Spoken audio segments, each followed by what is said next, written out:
어, 내가 그들을 보내었는지라. 오늘 이 말씀을 이번 주간에 좀 묵상을 했으면 좋겠습니다. 오늘 이 본문은 하나님께서 중요한 사람을 예배해 놓으시고 이 사람을 베드로와 만나게 하는 장면이죠. 이 부분이 우리가 계속해서 확인해 왔지만은 이 부분이 성경적 전도 전략, 다락방 전도 전략, 이 사도행전적 전도 전략입니다. 이게 딴 데 있는 게 아니에요. 그래서 우리가 오늘 이 베드로와 고넬료가 하나님이 고넬료라는 사람을 딱 예배해 놓으시고 베드로를 딱 만나게 하시는 이 부분을 보면서 확실하게 여러분 오늘 마음속에 다져야 됩니다.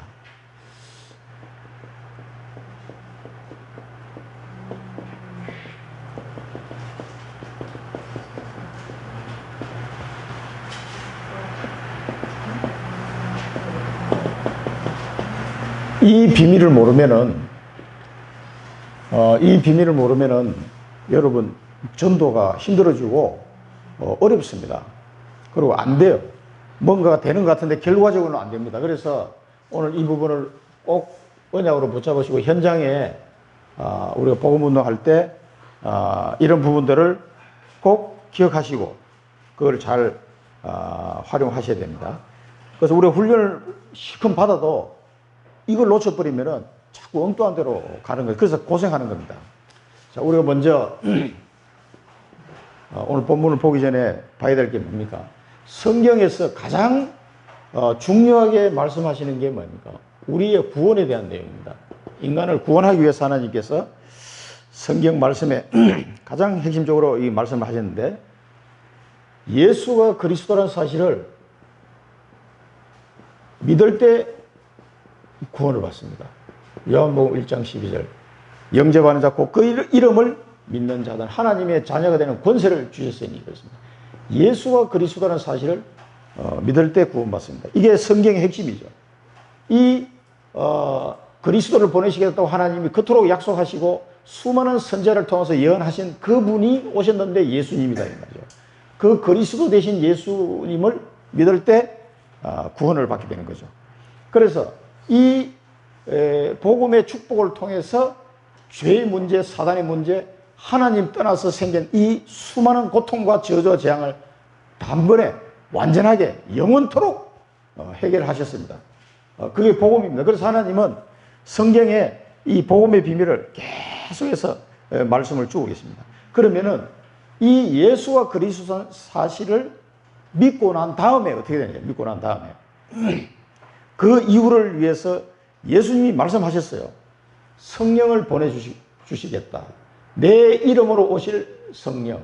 그래서 하나님은 베드로가 말한 것처럼 성령의 선물을 받으리라 이렇게 말씀하셨는데 너희가 성전인 것과 너희 안에 성령이 계시는 줄 알지 못하느냐라고 말씀하셨어요.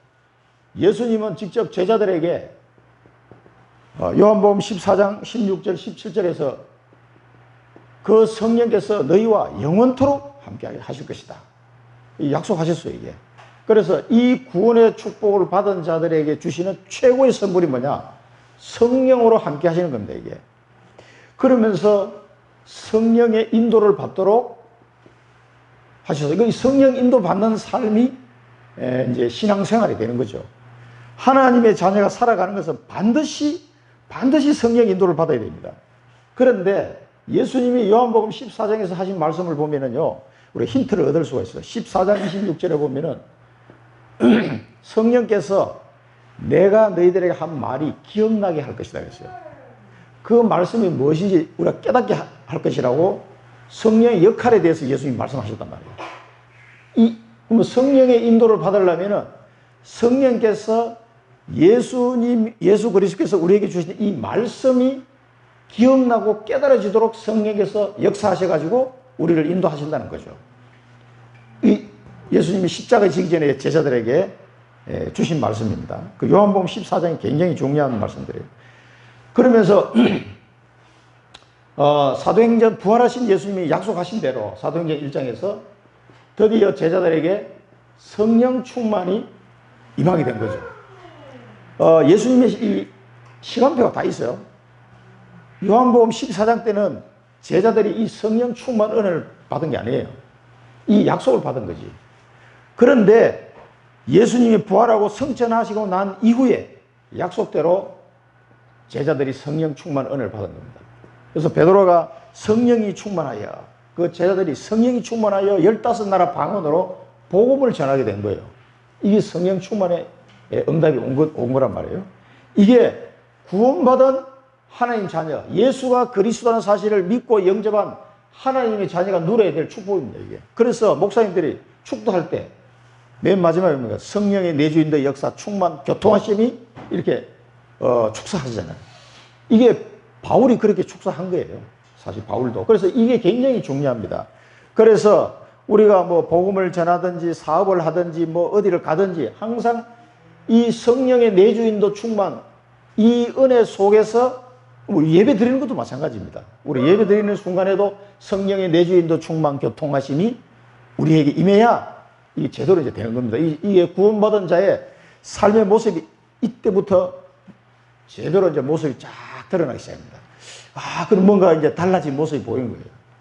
근데 예배가 시시하게 보이고 예배가 사모가 되어지지 않으면요, 아직 이 은혜 속에 거하지 못하는 모습이에요. 내가 세상이 두 쪽이 나도 하나님 앞에 예배는 내가 드려야 되겠다, 이런 마음이 생겨요. 저도 그렇더라고요. 이 은혜를 받으니까. 그러면은 이 은혜를 받은 사람이 두 번째 꼭 기억이 될 거 뭐냐면은, 그러면 하나님은 이 구원의 축복을 주셨는데 이 사람에게 하나님이 뭘 주셨냐면 언약을 주십니다. 언약을. 그래서 성경에는 이 구원 다음에 많이 나온 말이 언약이에요. 언약. 하나님의 언약의 하나님, 언약의 백성, 언약의 조상. 이 언약을 붙잡은 사람을 보고 렘넌트라고 하잖아요. 남은 자. 이게 남은 자입니다. 이 언약을 붙잡고 다 죽었는데, 다 언약을 놓쳤는데 그 시대에 그 장소에 딱 언약을 잡은 사람이, 하나님이 남겨놓은 사람이 있단 말이에요. 오늘 이 고넬료 같은 사람이란 말이죠. 이런 사람이 남은 자예요. 그 여러분들이 언약을 잡았다 그러면 남은 자입니다. 남은 자. 이 구원을 받은 사람은 이 남은 자의 축복을 받아야 돼요. 그래서 우리가 언약 그러면은 영원한 언약 그리스도, 이 그리스도 안에서 모든 걸 끝낸 사람이에요. 그리스도 안에서. 그 다음에 시대적 언약, 세계복음화. 이제는 세계복음화의 이 언약을 예수님이 부활하시며 주신 그 부활 메시지에 따라 이 언약을 붙잡고 가는 사람. 시대적 언약, 세계복음화. 이게 남은 자입니다. 그리스도로 인생의 결론을 낸 자, 세계복음화의 언약을 붙잡은 자, 이게 남은 자란 말이죠. 지금 우리 렘넌트 운동하는 게 이 남은 자예요. 그 다음에 마지막에 뭡니까? 하나님이 그러면은 그 세계복음화 중에 나에게 주신 언약, 천명. 그 천명을 발견하고 붙잡은 자가 언약 잡은 자예요. 남은 자입니다, 이게. 그러니까 그리스도 언약을 붙들고 세계복음의 언약을 향하여 달려가면서 나에게 주신 천명을 붙잡고 가는 사람. 거기에 모든 내 인생의 결론을 다 낸 사람이 남은 자입니다. 이게 남은 자의 축복이 성경에서 굉장히 많이 나옵니다. 그래서 우리가 가장 대표적인 성경 구절이 이사야 6장 13절 말씀으로 우리가 늘 받고 있습니다만, 꼭 이 남은 자의 축복을 이제 받으셔야 돼요. 이 구원을 받은 사람은 이쪽으로 안 가면은, 2번이 안 되면은요, 인생 방향이 모호해집니다. 내가 뭐 때문에 살아야 되는지, 인생의 목적도 없고, 그냥 대충, 그냥 교회만 왔다 갔다 하면서 사는 것이 인생이 되는 거예요. 근데 이거 2번이 되면은 분명한 목표가 있고, 내 인생에 살아가야 될 이유가 딱 발견되는 겁니다, 이게. 그러면 이 남은 자에게 하나님이 어떤 축복을 주시는지 바울이 정확하게 이야기했습니다. 그게 뭐냐니까, 아브라함의 축복을 이어받은 사람. 이 남은 자는 아브라함의 축복을 받은 상속자입니다. 상속자. 이거 로마서에서 바울이 아주 정확하게 설명하겠죠. 로마서 4장 13절 16절에 보면은 4장을 쭉 읽어보십시오. 우리가 이제 그때 로마서 하면서 다 배웠죠. 아브라함의 축복을 이어받은 상속자가 되는 겁니다. 이 남은 자가 되면. 그래서 언약의 조상, 믿음의 조상, 너로 말미암아 열방이 복을 받도록 하는 복의 근원이 되는 축복이 이때부터 오는 거예요. 그러니까 이 남은 자의 축복을 모르면, 아브라함의 축복을 뭐 상속받긴 받았다고 하는데 이게 구체적으로 내게 와닿지 않는 겁니다. 이게 이 언약을 놓쳤기 때문에. 그래서 이 언약을 잡은 사람은 그 다음에 세 번째 뭐가 중요합니까? 이 언약을 잡은 사람은 그때부터 이제 기도 속으로 들어가는 겁니다. 이때부터 하는 기도가 진짜 이제 기도입니다. 그러면은 이 기도를 그러면 어떻게 해야 됩니까? 기도를. 우리가 앞에서 말씀드린 것처럼 성령의 인도를 받는 게 하나님의 말씀 기준이에요. 말씀이.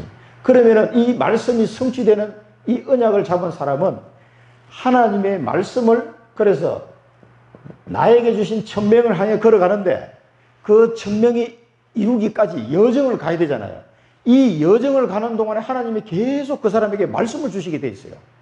이게 언약이에요. 이게 그때 이루어진 언약입니다. 이게 이제 전체적인 언약이라면 이때 내가 발걸음 한 걸음 한 걸음 걸어갈 때마다 주시는 언약의 말씀이 뭐냐? 이게 이제 중요해집니다.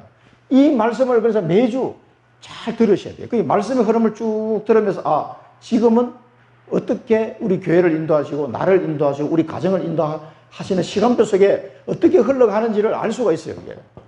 모호하게 애매모호하게 그렇게 인도하시는 하나님이 아니라니까요. 그래서 말씀을 잘 봐야 됩니다.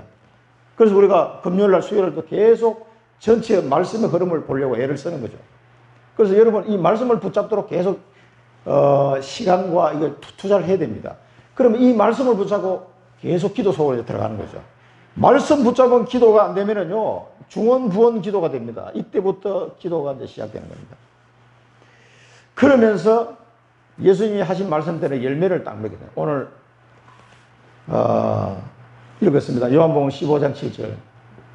우리 교동문에서 읽었습니다만은, 너희가 내 안에 거하고, 내 말이 너희 안에 거하면, 무엇이든지 구하라. 그럼 이루리라. 그러면서 예수님이 너희가 열매를 많이 맺으면 하나님께 영광이 될 것이고, 열매를 많이 맺는 자는 내 제자가 되리라. 이렇게 말씀하셨잖아요. 이 열매를, 이런 식으로 가면은 열매를 맺히게 돼 있어요. 이게 저절로. 그래서 포도나무 가지는 포도나무에 붙어 있으면 돼. 열매는 저절로 맺히게 돼 있다니까요. 이 열매가 살살 맺히기 시작합니다. 이 기도를 시작했는데 열매가 이상하게 자꾸 나요. 그러면서 모든 민족을 제자 삼으라. 이 말들이 이제 자꾸 가슴에 이게 이제 와닿기 시작합니다. 이게. 처음에는 모든 민족이 무슨 모든 민족입니까? 청주 시민도 눈에 안 보이는데. 지금 내 코가 석자인데 어떻게 모든 민족이 저도 처음에 세계복음만 유 목사님 이야기했을 때, 무슨 세계복음이야. 세계복음은 유 목사님을 하시는 거고, 나는 지금 내가 지금 죽겠는데, 아무 생각이 없더라고, 진짜. 근데 차츰차츰 가면서, 이 말이요. 점점 내 것이 되기 시작하는 거예요. 이상하게. 자꾸 내 마음에 담아지기 시작하면서. 어느 날 제가 보니까 선교 현장에 딱 가 있더라고. 내가 여기 어느 날 와 있구나. 갈 거라고 예상을 했습니다만, 어느 날 가지게 되더라고. 너무너무 신기했어요. 이게 하나님이, 마태복음 28장에서 우리에게 하신 약속이잖아요. 모든 민족을 제자로 삼아라. 우리를 이렇게 인도하실 것을 예수님은 다 계획을 세워놓으시고 이렇게 하신 거예요. 아무 밑도 끝도 없이 모든 민족 제자 삼아라 이렇게 하는 게 아닙니다. 하나님이 힘도 주시고 우리에게 능력을 다 주시는 거죠. 그러면서 부활하신 주님이 너희들이 땅끝까지 내 정인이 되리라. 땅끝까지 정인. 사도행전 1장 8절. 이 말씀을 성천하시기 직전에 마지막으로 주신 약속이잖아요. 이게 이제 내 가슴에 다 와닿기 시작해야 됩니다. 이게 내 것이 돼야 돼요. 내 것이. 이걸 가지고 기도 속으로 계속 들어가는 겁니다. 그래서 이게 안 되면요, 신앙생활을 그 사람은 이제 전혀 모른다고 봐야 돼요. 그리고 이 렘넌트 남은 자의 의미도 모르면 전혀 언약이 뭔지도 지금 모르고 있는 사람이에요. 자, 이러면서 오늘 이 사도행전 본문에는 이방 선교가 이제 시작되는 장면입니다. 이방 선교. 굉장히 중요한 어떤 패러다임이 한번 확 바뀌는 이 중요한 시점에 와 있는 거거든요. 근데 이 고넬료라는 사람이 참 신기합니다. 이 고넬료가. 어떻게 로마 군인이 어떻게 복음을 받았는지 궁금해요. 여러 가지 찾아봐도 어디서 정확하게 복음을 받았는지가 마땅히 생각이 안 나는데 조금은 이해는 돼요. 이 고넬료가 하나님이 로마 복음화를 위해서 준비해 놓은 사람인데, 이 사람이 자기 근무해야 되니까 예루살렘까지 왔다 갔다 했기는 좀 어려웠을 것 같고, 이 고넬료가 사는 지역이 가이사라예요, 가이사랴. 이 가이사랴에 보면은 요빠에서 위로 북쪽으로 쭉 올라가면 가이사랴 지역이 있거든요. 이 가이사랴가 로마 군대 입장에서, 로마 입장에서는 이 팔레스타인 중동 지역을 다스리는 군사 요충지예요, 가이사랴가. 저기다 주력 부대를 배치를 해놓고 폭동이 일어나면 여기서 조치를 취하는 거죠. 이 가이사랴에 군 부대가 있다 보니까 여기 가이사랴에 누가 있어요? 빌립. 빌립이 돌다가 내실 이 가자까지 내려갔잖아요. 가서 쭉 올라가면서 복음을 전하면서 어디까지? 가이사랴까지 갑니다. 빌립이. 그래서 빌립이 가이사랴에 정착했어요. 그래서 나중에 사도행전 21장 보면은 바울이 3차 선교 여행을 마치고 이제 예루살렘을 가려고 돌아올 때 마지막에 어디 갑니까? 가이사랴 항구로 들어옵니다. 그래서 가이사랴에서 빌립 집에 머물러요. 거기서 숙박하고 예루살렘으로 들어갑니다. 그 빌립이 살고 있었으니까 분명히 가이사랴에 복음 운동이 일어났을 텐데 그때 이 사람이 받았는지 모르겠어요. 근데 이상한 거는 하나님이 고넬료를 그 가이사랴에 사는 빌립에게 안 붙이고 베드로에게 보냈다는 거예요. 이게 하나님의 큰 계획이 숨어 있는 겁니다. 자, 이 고넬료를 보니까 이 세상 신분을 보면은 이달리아 부대 백부장이에요. 근데 백부장이 뭐 요즘은 중대장쯤 되는데요. 중대장도 중대장 나름이지. 이 이달리아 부대는 이제 그 로마 황제의 직속 부대, 이 사람이. 그러면 뭐 이게 황제의 직할 부대. 그러니까 황제가 직접 파송하는 부대이기 때문에 굉장히 말하면 끝발이 있는 부대죠, 이게. 옛날에 제가 군대에 있을 때도 그런 사람 봤어요. 그때는 저도 몰랐어요. 내 친구가 근무하다가 병사 한 명이 죽은 거예요. 자살해버렸어. 서울대에 다니다가 온 친구인데. 그럼 내 친구가 주변 사관이니까 얘가 책임을 져야 되잖아. 한 달 내내 쏘이대 가면 밤에 주변 사관을 지켜요. 그럼 한 달 내내 하면 낮에 근무하고 밤에 주변 사관하고 이걸 한 달 내내 한다니까. 그럼 한 일주일 지나면 막 이 몽롱해. 나도 뭐 정신이 졸려가지고. 근데 이 친구도 잠이 깜빡 들었단 말이에요. 근데 어디서 잠결에 총소리가 빵 들리는데 아차 싶어서 일어난 거예요.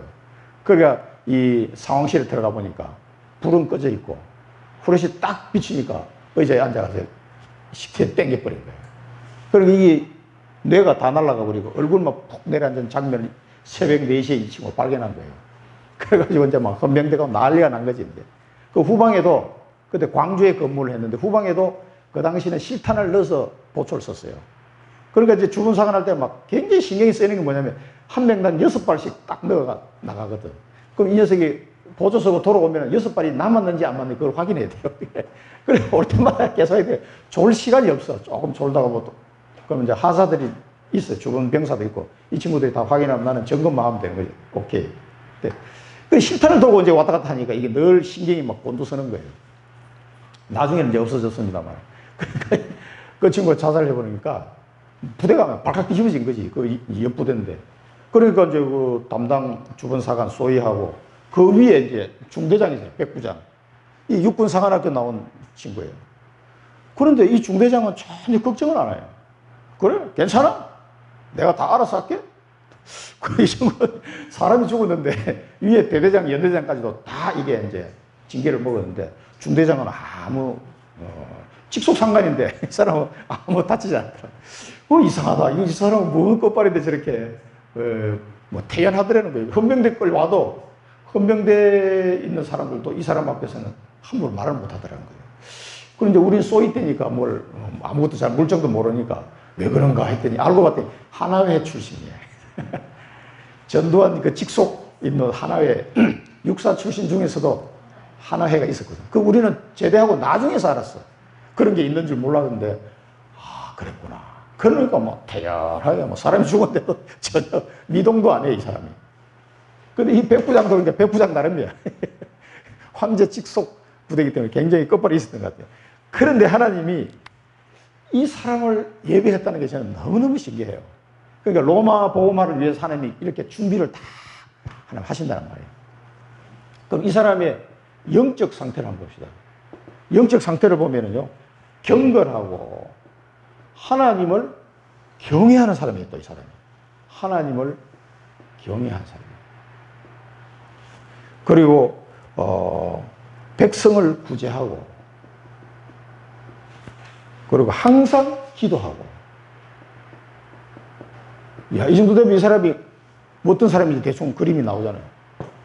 이렇게 되기가 참 쉽지 않은데 그러면서 하나님이 이 고넬료에게 환상을 보여주셨어요. 이때는 이제 성경이 완성되기 전이기 때문에 환상으로 많이 보여주셨습니다. 근데 아나니아에게도 환상을 보여주셨지만은 이 고넬료 같은 이 사람이 이 상태로 봐서는 분명히 예수를 믿은 것 같아요. 근데 정확한 복음을 아직 안 받았지 않아요. 세례도 안 받은 상태고 그런 상태라서 하나님이 베드로를 보내는 건데, 이 사람이 환상을 통해 가지고 하나님의 사자가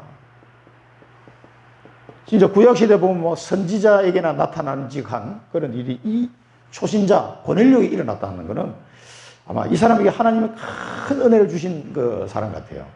내 기도와 구제가 하나님께 상달되었다. 하나님 사자가 나타나서 이 말을 하는 거죠. 근데 욥바에 가라. 욥바에 시몬이라는 베드로가 있으니까 그 사람을 청해라. 무두장이 시몬의 집이 있고 해변에 있다. 그 집은 정확하게 지금 하나님 사자가 안내를 해줍니다. 그럼 이 사람은 뭐 베드로가 누군지 뭐 압니까? 초신자가 총회장이 누군지 모르는 상태인데 이 사람 청하라는 거예요.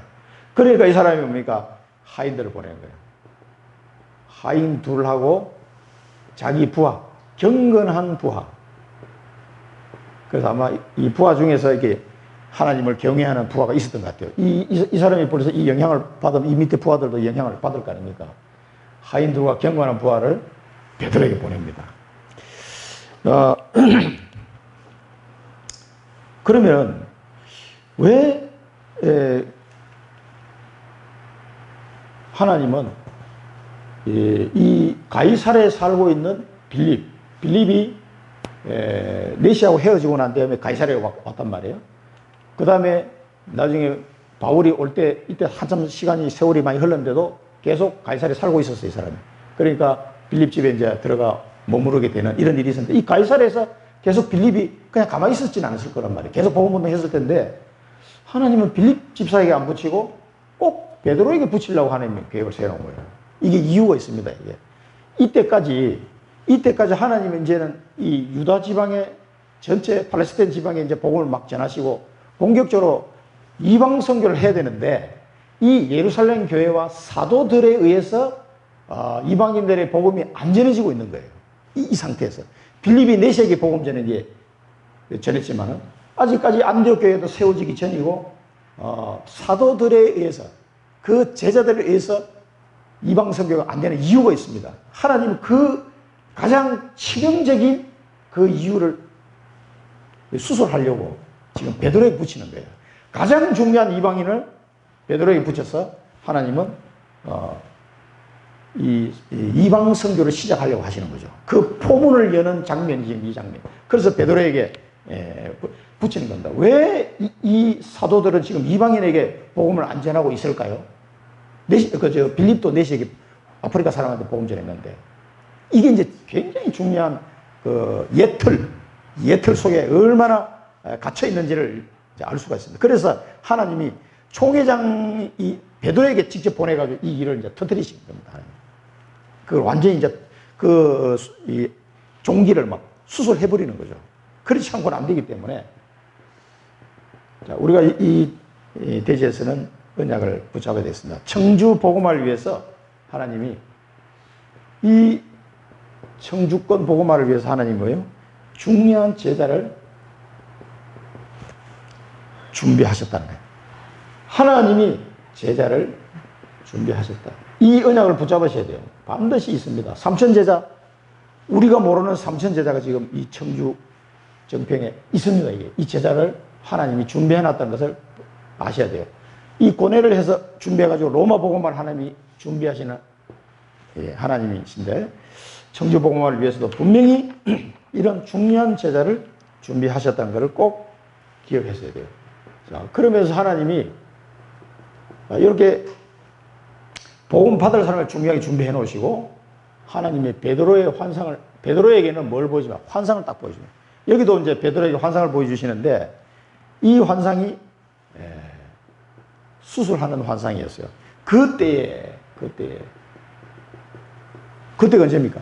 이 하인하고 경건한 부하가 이 욥바에 도착할 그때에 딱 그 무렵에 맞춰가지고 하나님이 베드로에게 환상을 보였습니다. 이 베드로는 기도하려고 이제 지붕에 올라가는 상태입니다. 이 제6시인데 이 유대인 시간으로 6시면 우리 시간은 몇 시입니까? 6시간 더해주면 돼. 6시간. 6시면 12시. 그러니까 제6시에 하면 우리 시간표로 12시에. 그래서 점심때.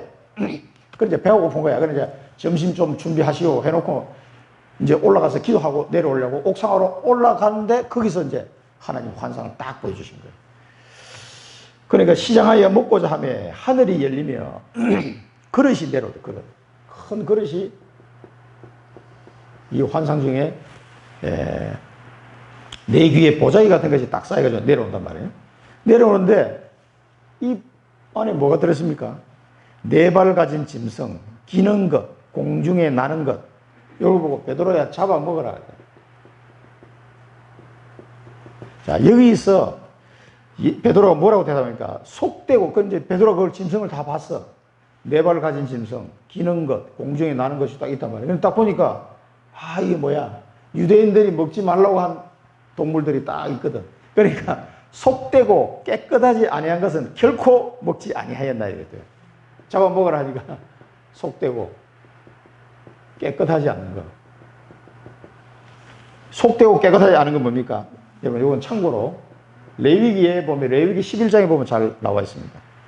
11장 3절, 4절 보면은 색임질을 못하거나 발굽이 갈라지지 않은 짐승은 못 먹게 해요.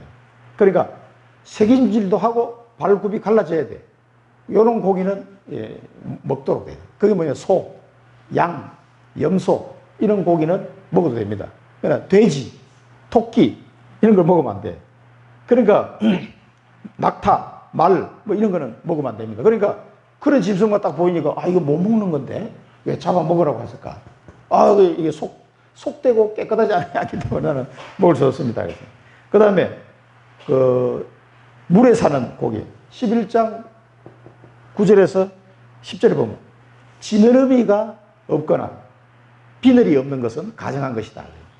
그 지느러미가 없거나 지느러미도 있고 비늘도 있어야 돼. 그런 거는 먹을 수 있는데 지느러미가 없거나 비늘이 없는 거는 먹으면 안 돼. 그러니까 홍어 이거 먹으면 안 돼요. 오징어 우리 좋아하는 건데 이거 먹으면 안 돼. 문어도 안 되고 우리가 좋아하는 거 다 먹으면 안 돼. 그리고 저 쭈꾸미도 먹으면 안 돼. 어제 먹었는데 이거 먹으면 안 돼. 그게 저기 남미 그 태평양 동쪽에 거기에서 우리나라 사람들 가서 뭘 많이 잡는데 홍어를 거기서 많이 잡았어요. 이 사람들은 안 잡아먹으니까 그 고기가 많아. 그래 한국 사람들이 가서 그걸 다 잡아. 그래 나중에는 이제 세금 매기고 했잖아요. 이놈들이 자기들은 안 잡는 어종인데 이상 한국 배가 어느 날 와서 막 잡기 시작하거든. 그러니까 이제 그거를 세금 때리고 이제 했는데 서양 사람들은 그걸 안 먹어요.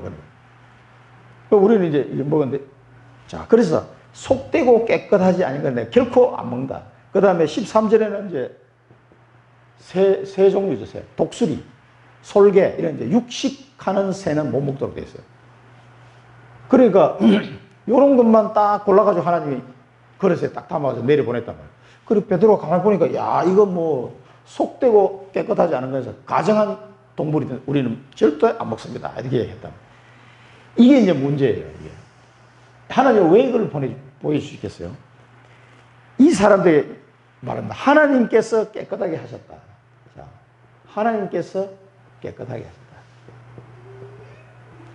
하나님께서 깨끗하게 하신 것을 네가 속되다고 하지 말라. 하나님께 깨끗하게 하신 것을 네가 속되다 하지 말라. 하나님께서 깨끗하게 하신 것을 네가 속되다 하지 말라. 이게 몇 번이에요? 3번이래요. 3번. 이런 환상이 3번 보였단 말이에요. 그 말은 3번 보였단 말은 뭡니까? 완전 각인시키려고 하나님 하신 거예요. 그러니까 베드로도 야 이거 참 이상하다. 이런 걸 3번씩 보여주시란 말이에요. 이 속되고 깨끗하지 않다고 생각하는 이방인들 이 이방인하고는 같이 식사도 안 해. 이게 뭐 이상한 율법주의에 빠져가지고, 선민사상 율법주의에 빠져가지고, 이방인하고 같이 식사만 해도 그거는 율법을 어긴 거예요. 굉장히 그 비난을 당하는 그런 시절이잖아요. 그러니까 뭐, 이방인하고 식사도 하면 안 되는데, 어떻게 이방인에게 복음을 전합니까? 택도 없지. 그래서 사도들이 안 움직이는 거예요. 이방 선교를 하나님 하기를 원하시는 안 움직여. 가만히 해. 나에게 흩어진 자들도요. 스데반에 인하여 다 흩어진데 사도들은 그러면 다 예루살렘에 딱 있습니다. 흩어진 거는 평신도도 흩어졌는데 사도들은 절대 도망 안 가. 예루살렘에 딱. 그 사람들이 예루살렘의 성지거든. 이 옛날 사상이 예루살렘을 고소해야 되고 오직 우리 유대인만 구원받아야 되고 이게요. 얼마나 이게 박혀 있는지 얼마나 지독하면 하나님이 이렇게까지 하셨겠어요. 복음 받고 오만 증거를 베드로는 다 본 사람 보고 체험한 사람인데도 불구하고 이 베드로마저도 흔들리는 야 이거 가야 되나 말아야 되나 이러고 있는 거예요. 그런 베드로를 하나님이 누구보다 잘 아시기 때문에 이 사람들이 도착할 고무로에 맞춰서 딱 보여주신 거예요. 확실하게 보내시려고. 여기서 우리가 디도스하고 히브리서를 잠깐 우리 보고 넘어가야 되겠습니다. 이 부분을 바울이 정확하게 사실을 설명하고 있죠. 디도서에 보면은 그가 우리를 대신하여 자신을 주시면 그가는 그리스도입니다. 자신을 주시면 모든 불법에서 우리를 속량하시고 우리를 깨끗하게 하사 선한 일을 열심히 하는 자기 백성이 되게 하려 하십니다. 너는 이것을 말하고 권면하며 모든 권위로 책망하여 누구에게서든지 업신여김을 받지 말라 그랬어요. 뭡니까? 그리스도 안에서 모든 불법한 것이 다 우리는 속량받았다 이 말이에요. 하나님이 깨끗하게 했다 이 말이에요. 그래서 이방인들이 나라마다 문화와 습관이 다 다른데 유대인들을 가고 야 너 오징어 먹었지? 너 돼지고기 먹었지? 너 안 돼? 그래가 너 구원받은 거 아니야? 이런 식으로 말하면 되겠냐 이 말이에요. 그런 것 때문에 비난하거나 업신여김을 받지 않도록 해라는 겁니다. 그리스도 안에서 다 끝났다는 거죠. 그래서 이제 바울이 얘기하는 거예요. 다 끝난 건데 이 사람들 아직도 이런 데에 막 묶여 있는 거예요. 그러면 이 사람 동양에 오면 돼지고기 엄청 많이 먹는데 야 이거 안 돼 이렇게 하면 말이 안 되는 얘기예요. 이게 구약시대에도 이렇게 이야기하거나 다 그 나름대로 이유가 있는 거예요. 그러나 그 모든 것이 그리스도 안에서 다 속량되고 깨끗함을 받았기 때문에 끝났다는 거예요. 그걸 우리는 꼭 기억해야 되고요. 히브리서 9장의 14절 15절 보면은 하물며 영원하신 성령으로 말미암아 흠없는 자기를 하나님께 드린 그리스도의 피가 어찌 너희 양심을 죽은 행실에서 깨끗하게 하고 살아계신 하나님을 섬기게 하지 못하겠느냐. 이로 말미암아 그는 새 언약의 중보자시니 이는 첫 언약 때에 범한 죄에서 속량하려고 죽어서 부르심을 입은 자로 하여금 영원한 기업의 약속을 얻게 하려 하십니다. 우리는 새 언약의 중보자 되신 그리스도의 피로 말미암아 깨끗하게 되었다. 죽은 행실에서 깨끗함을 받은 거란 말이에요. 이 축복이 우리에게 와 있기 때문에 이런 데 눌려가지고 하나님의 시대적인 언약, 세계복음의 언약을 그토록 사도행전 1장 8절 약속을 주셨음에도 불구하고 사도들은 안 움직이는 거예요. 지독한 겁니다 이게. 그러니까 주님이 주신 이 약속보다도 자기들이 가지고 있는 율법, 관습, 전통에 묶여가지고 못 움직이는 거예요. 이게 우리는 없을 것 같습니까? 한국 사람 나름대로 또 있습니다, 이게. 이 동남아시아들을 좀 새카맣게 생긴 사람 보면 약간 이렇게 깔보잖아요, 사람들이. 백인들 보면 또 이렇게 껍벅 죽으면서. 이상한 그런 게 있어요, 우리나라도 아직. 그러니까 이 다민족들이 와가지고 막 그 학교에서 따돌림 당하고 또 무시당하고 하는 케이스가 많거든요. 자, 이런 부분들 우리가 생각하면서 이런 미션을 붙잡아야 되겠습니다. 하나님이 이 말씀을 통해 우리 주신 미션은 잘못 각인된 것. 이 잘못 각인된 것. 이게 뭡니까? 예틀이에요, 예틀. 이 예틀을 버려야 됩니다. 이 예틀을 단살이 해요, 단살이. 이 한자를 제가 찾으면 끊어낼 단자. 단. 그 다음에 사자 뭡니까? 버릴 사자. 제 버리라. 그 다음에 리. 떼어낼 리며, 떼어낼 리. 떠날 리도 되지만 떼어낼 리. 그러니까 이 생각과 습관을 떼어내버려야 돼.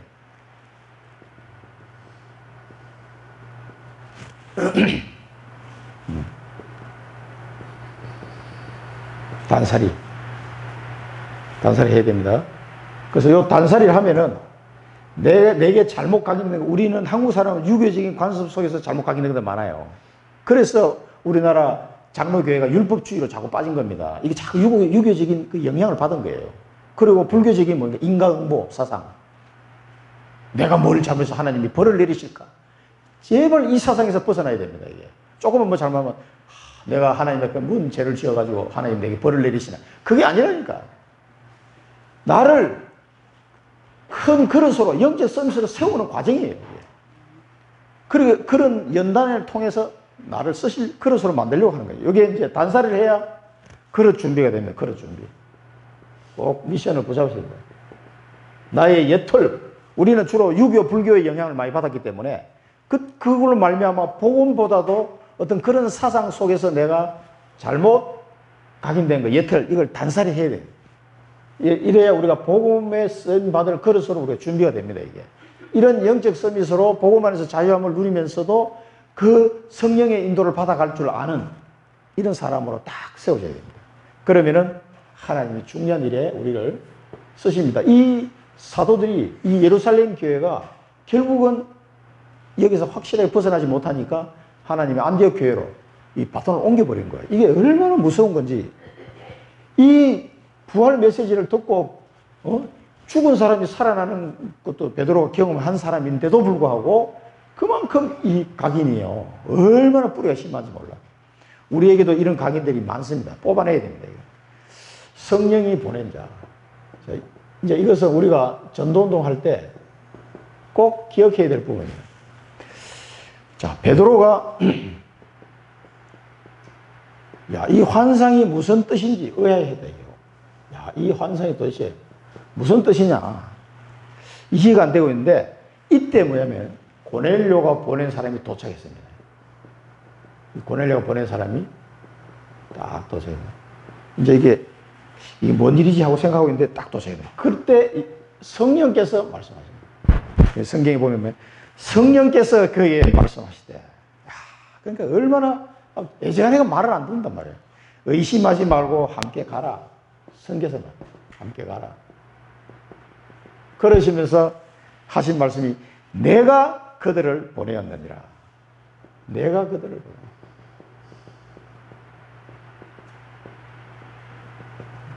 내가 그들을 보냈다. 함께 가라. 그래서 하나님이 우리에게 보내는 사람이 있어요. 이번 주간에 어떤 사람을 보내실지 여러분 이제 기도하시면서 한 주간 동안에 이 고넬료 같이 예비된 사람을 우리에게 하나님이 보내실 때 나의 잘못 각인된 것 때문에 놓치지 않도록 하셔야 됩니다. 기도하시면서. 그러니까 지독하게 이 말을 안 되니까 이 이방인이 왔다 그러면 베드로가 갈 사람이 아니야, 이 사람이. 그러니까 막 성령께서 환상도 보여주시고 직접 말씀하시는 거예요. 내가 그들을 보냈다. 따라가라. 얼마나 이게 안 깨어지면은 이렇게까지 하시겠어요.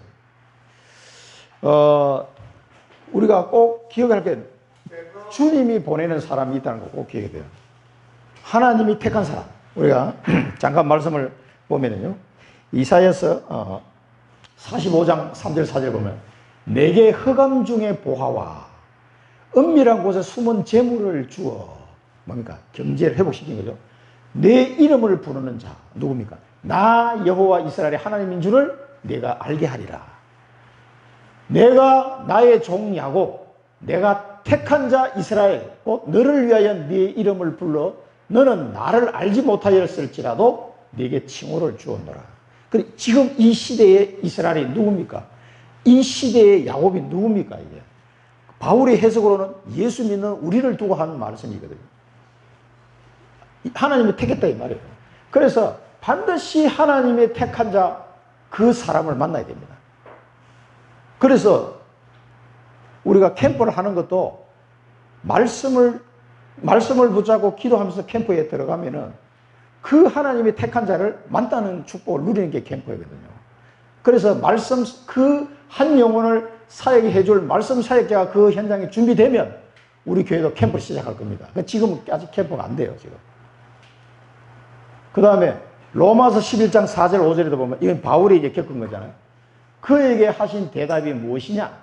내가 나를 위하여 바알에게 무릎을 꿇지 아니한 사람 7,000명을 남겨뒀다 하셨으니 그런즉 이와 같이 지금도 은혜로 택하심을 따라 남은 자가 있느니라. 이 은혜로 택하심을 받은 남은 자, 이 고넬료 같은 사람이 있단 말이에요. 그래서 우리는 이 사람을 찾으면 돼요.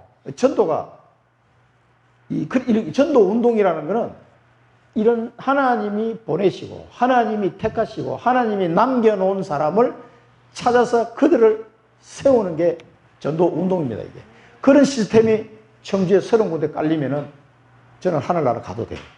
이게 제 기도 제목입니다. 이 비밀을 모르면은요 계속 딴짓 하게 됩니다. 이게 꼭 이걸 기억하셔야 돼요. 세 번째는 너희가 무슨 일로 왔느냐?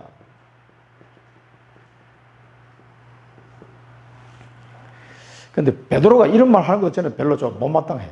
무슨 일로 오긴 뭐 무슨 일로 와? 복음 들으러 왔지. 뭐 무슨 일로 왔냐? 그러면서 이 사람이 이제 백부장 고넬료를 이 하인들이 소개합니다. 의인이고 하나님을 경외하고 유대 온 족속이 칭찬하는 사람입니다. 이게 유대인을 정복하러 온 로마 군인인데도 불구하고 그 가이사랴에 사는 유대인들이 다 이 사람을 칭찬해. 이 사람이 상당히 율법적으로도 이게 규모가 있는 사람이라는 걸 우리가 느낄 수가 있어요. 이 사람을 딱 소개를 합니다. 그러니까 그러면서 하는 말이 천사를 지시받았다. 천사 지시. 유 목사님이 늘 강조하는 보면 이런 영적인 사실을 몰라가지고 어떻게 우리가 전도운동을 하며 신앙생활을 하느냐 이게 천사의 지시를 받아. 천사의 지시를 받아 당신을 초청합니다. 초청.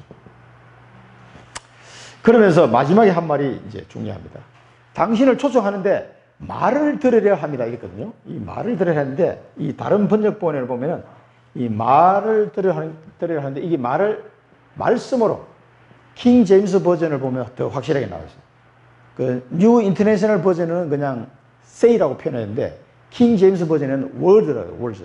그러니까 말씀이에요, 말씀. 그래서 킹 제임스 버전을 한국어로 번역한 버전이나 새 표준 번역, 또 우리 나영호 박사님이 번역한 성경, 표준 성경, 바른 성경에도 보면 전부 다 말씀으로 해석이 되어 있어요.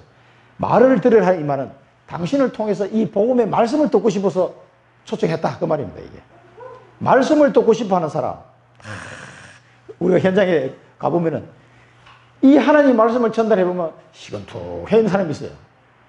하나님 말씀이 별로 그렇게 갈급하지 않아.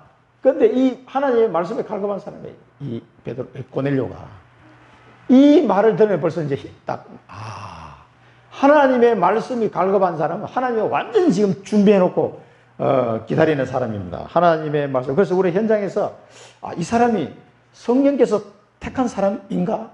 성령께서 내게 보낸 사람 맞나? 이거 확인하려면 뭐예요? 하나님의 말씀을, 복음의 말씀을 딱 던져보면은 그 사람이 반응을 보면 우리가 금방 알 수가 있어요. 하나님의 말씀을 이렇게 갈급하고 듣기를 원하는 사람, 그 사람하고 다락방하면 됩니다. 그렇지 않은 사람은요, 그냥 지나가세요. 안 되는 사람은 억지로 붙잡으면 힘만 뺍니다, 힘만 빼. 안 되는 사람은 누굽니까? 우리 본부에 집중훈련하는 목사님, 장성돈 목사님 말고 한 분 또 있죠. 그분이 얘기하시더라고. 이거 안 되는 사람을 붙잡고 3년 동안 막 자기는 어떻게 자기가 볼 때는 이 사람이 괜찮은 사람처럼 보여서 계속 말씀 좋은데 3년이 지나도 변화가 없어요. 그래서 그때 깨달았다고 그러더라고요. 이렇게 하는 게 아니구나 하는 걸 깨달았어요. 그러면서 우리 보고 그때 알테에서 와가지고 강의를 그분이 하셨는데 여러분 안 되는 땅에다가 드릴로 3년 동안 드릴로 뚫어가지고 뭔가나 작업하려고 하지 마십시오. 그건 헛고생입니다. 하나님이 다 준비해 놓은 사람을 만나면 금방 역사가 일어나는데 그 안 되는 사람보다 3년 동안 드릴로 뚫고 앉아서 자기가 그 시간 투자하고 낭비한 거 생각하면 너무 억울한 생각이 들어요. 그러면서 이렇게 하는 게 아니구나 하는 걸 그때 절실하게 깨달았다고. 미국에서 그 대학 사역할 때 경험한 거예요. 미국에 유학 온 한국 학생하고 만남이 됐는데 이 사람이 영접까지는 됐는데 그 이상 친척이 안 되는 거예요. 그런 사람이 있어요. 그리고 그 목사님도 3년 동안 실패하고 깨달았다고 그래요. 그래서 절대로 빨리 이걸 판단하라고 그래요. 이걸 딱 말씀을 던져보면은 말씀이 쫙 들어가는 사람은 이 갈급한 사람이에요. 이런 사람이 하나님이 예배하는 사람 맞습니다. 드릴로 뚫어서 뭘 작업하려고 하지 마십시오. 내가 막 은혜를 줘야지 하면서 막 내가 뭘 하려고 그러면 생고생. 그런 사람은 그냥 패스. 그 사람 시간표가 아직 안 됐어요. 기도하면서 그냥 지나가세요. 그냥 영접만 하고 지나가도 돼요. 패스. 여기 보면은 우리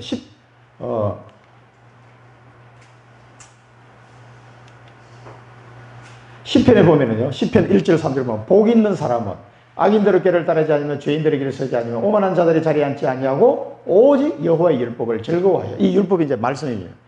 율법을 즐거워하여 그의 율법을 주야로 묵상하는도다. 그는 시내가에 심은 나무가 철을 따라 열매를 맺으며 그 잎사귀가 마르지 아니한 같으니 그가 하는 모든 일이 다 형통하리로다. 이게 하나님의 말씀이 막 이렇게 갈급한 사람은요, 저절로 묵상이 막 돼요. 이런 사람은 다 형통하리로다. 우리 진영이 이름 지을 때 여기서 형자 여기서 딴 겁니다. 형통할 형자, 형통하리로다. 사도행전 13장 47절 48절 보면 주께서 이같이 우리에게 명하시되 내가 너를 이방의 빛으로 삼아 너로 땅끝까지 구원하게 하리라 하셨느니라 하니 이방인들이 듣고 기뻐하여 하나님의 말씀을 찬송하며 영생을 주시기로 작정된 자는 다 믿더라. 이게 이제 비밀입니다. 그래서 우리가 이 말씀에 갈급한 사람을 딱 찾으면 돼요. 그 갈급하지 않은 사람은 조금 기다렸다가 다음에 또 이렇게 하면 되니까 이렇게 사람을 찾아내시면 됩니다. 그래서 이런 사람을 데리고 다른 말 하시면 돼요. 자, 우리가 여기서 붙잡아야 될 비전입니다. 그래서 이제 베드로가 요바로 가게 됩니다. 성령께서 준비해 놓으십니다. 성령께서 이 말씀에 갈급한 사람, 우리 현장에는 한 번도 이 복음의 말씀을 들어본 적이 없는 사람이 있어요. 예수가 누구냐? 그리고 우리 장미영 성도님도 보니까 한 번도 교회를 가본 적이 없다고 그러시더라고요. 그리고 깜짝 놀랐어요. 그래도 뭐 어릴 때 이렇게 뭐 크리스마스 때 빵 얻어먹으러 한번 가기도 하고 우리 세대 때는 그런 적이 있었는데 장미영 성도님 그런 적도 한 번도 없고 그런 상태에서 이제 이게 예수 믿게 된 거예요. 말씀에 갈급한 자. 여기 준비되어 있습니다. 갈급한 237 다민족 제자. 다민족 제자를 하나님이 보내실 것이다. 우리가 단살이 하고 그릇을 준비하고 있으면 성령께서 말씀에 갈급한 237 다민족 제자, 이 사람들을 우리에게 반드시 보내게 되어 있습니다. 그럴 때 이 사람들 말씀을 잘 양육해 주면 돼요. 이게 어렵지 않은 거죠. 그러니까 성령적 전도운동은 너무 쉽다. 그래서 유 목사님 늘 쉽다고 얘기하시니까. 근데 요 비밀만 알면 뭐 해야 돼요? 요 1번, 2번이 된 사람은 이제 계속 이제 이 언약 잡고 기도만 하면 되는 거죠. 그리고 기도했는데도 하나님 문을 안 여신다. 노민희 집사님 막 답답하시게 기도하고 막 그러시. 그러면 기다리면 돼요. 아니, 내가 분명히 언약을 잡았는데, 근데 언약을 확실히 잡아라 그러겠는데, 언약을 확실히 잡은 거 맞나? 맞다. 그러면 계속 기도하면 문을 안 여신다. 하나님 책임이에요. 내 책임 아니에요. 나는 분명히 그 언약을 붙잡고 기도했기 때문에, 그 사람을 놓고 기도했기 때문에, 하나님 반드시 문을 열기. 열매를 저절로 맺는다. 그래서 저절로 내가 막 뭔가 애를 써가지고 열매 맺는 게 아니라, 그거는 다 무너집니다, 결국은. 그래서 우리는 하나님이 보내시는 사람을 찾아가지고 다락방 하시면 돼요. 그래서 이 언약을 찾을 것. 유 목사님이 이렇게 핵심에서 이런 말씀하셨죠. 이 언약을 찾는 것이다. 언약은. 그러니까 언약을 이 시대적 언약, 영원한 언약, 시대적 언약, 천명을 발견한 사람은 이제 그 천명을 가면서 그때그때 주시는 이 말씀의 언약을 탁탁탁탁 찾아내야 되는 거예요. 그걸 얘기하는 거예요. 그 언약을 찾는 것이다. 아, 이번 말씀을 통해서 이번 새 가족에서는 하나님 내게 어떤 은혜를 주시나? 이번에 화요집에서는 어떤 은혜를 주시나? 이번 주일 강단에서 어떤 은혜를 주시나? 이번 핵심에서는 어떤 은혜를 주시나? 산업성에서는 어떤 은혜를 계속 그 언약의 말씀을 찾아내는 거예요. 요 찾아내는 연습을 자꾸 하셔야 됩니다. 거기서 뭐냐면 확신을 딱 가야 돼요. 이 천명에 대한 확신이 자꾸 듭니다. 이 말씀을 자꾸 들으면 그래 맞아. 이 확신이 들면서 나오는 게 감사해요. 이게 여러분 이제 되시면은 기다릴 수 있습니다. 이게. 그래서 아무 말씀도 없이 아브라함은 13년 기다렸잖아요. 이스마엘 놓고 나도 얼마나 깝깝했겠어요. 하나님 말씀도 없는데 13년 동안 어로로 깍꿍하고 아들 그 이스마엘 키우면서 13년 지낸 거예요. 우리는 일주일만 말씀 없어도 막 그냥 깝깝하다. 그때 유 목사님 메시지 없으니까 처음에는 이거 되게 이상하더라고, 내 자신이. 그러니까 이 말씀 속에서 계속 이 찾는 연습을 지금 해야 됩니다. 그러면은 이렇게 하면서 누리는 것이 여정이다 그랬어요. 언약의 여정입니다. 그렇게 쉬운 거죠. 어려운 게 아니고. 그러면 이걸 언약을 계속 그때그때 말씀 나오는 데마다 내가 찾으면서 누리고 있는데, 여정을 가고 있는데, 이럴 때 뭐가 생기면 시스템이 딱 생겨요. 이 누리면서 여정을 자 말씀 들으면 그 얼마나 좋습니까? 말씀 나오면. 그래서 우리 훈련 가는 게 막 즐거워. 우리는 말씀 들어가서 말씀 듣고 또 언약 붙잡고 기도하고, 역사는 하나님이 하시고 내가 막 땀 흘리면서 뭐 할 거 없어요, 사실은.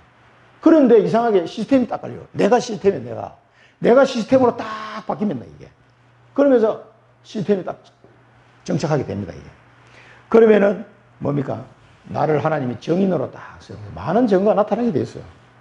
그럼 이 정인을 통해서 하나님이 작품을 딱 만드시는 거죠. 그래서 여러분들이 이제 일생을 다 사시고 하늘나라 가시기 전에는 교회에다가 정인 문서를 하나씩 남기고 가셔야 돼요.